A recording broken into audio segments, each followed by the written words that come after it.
Hi friends, వర్ష బొల్లమ్మ హీరోయిన్గా నటించిన constable కనకం second season నిన్న రిలీజ్ అయింది. ఈటీవీ విన్లో రిలీజ్ అయిన ఈ తెలుగు వెబ్ సిరీస్ ఎలా ఉందో ఇప్పుడు చూద్దాం. కానిస్టేబుల్ కనకం తన స్నేహితురాలిని వెతుక్కుంటూ వెళ్తుంది.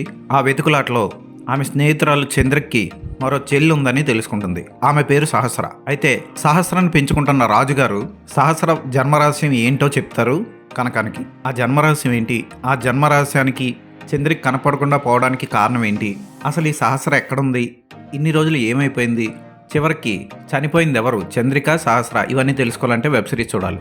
దర్శకుడు ఫస్ట్ సీజన్ కంటే సెకండ్ సీజన్ని చాలా బాగా తీశాడు. ఫుల్ సస్పెన్స్తో 4 ఎపిసోడ్లు అద్భుతంగా సాగాయి. వర్ష బొల్లమ్మ చేసే ఇన్వెస్టిగేషన్ అందరినీ ఆకట్టుకుంటుంది.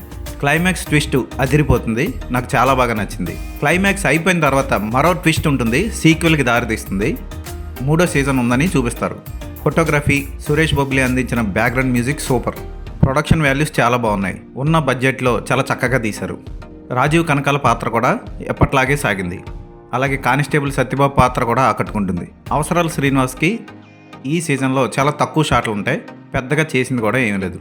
చంద్రికని పెంచిన అమ్మ పాత్రలో నటించిన స్త్రీ చాలా బాగా చేసింది.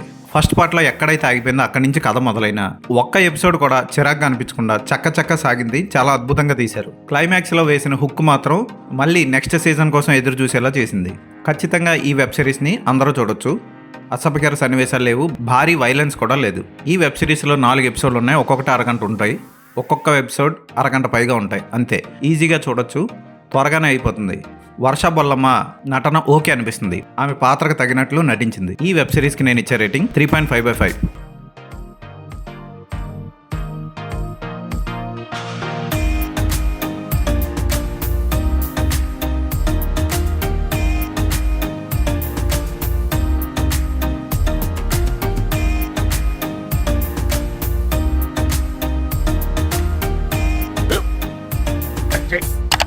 స్కూల్ బెంచ్ లో ఎంత గట్టిగా ఉందరా?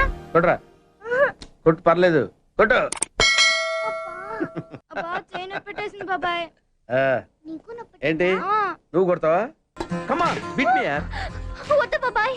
వాణ్ణి నేను కొట్టడం లేదమ్మా, వాణ్ణే నన్ను కొట్టమంటున్నాను. ఆ. నువ్వేం కంగారు పడక్కర్లేదు. అడుగుతావేంటి?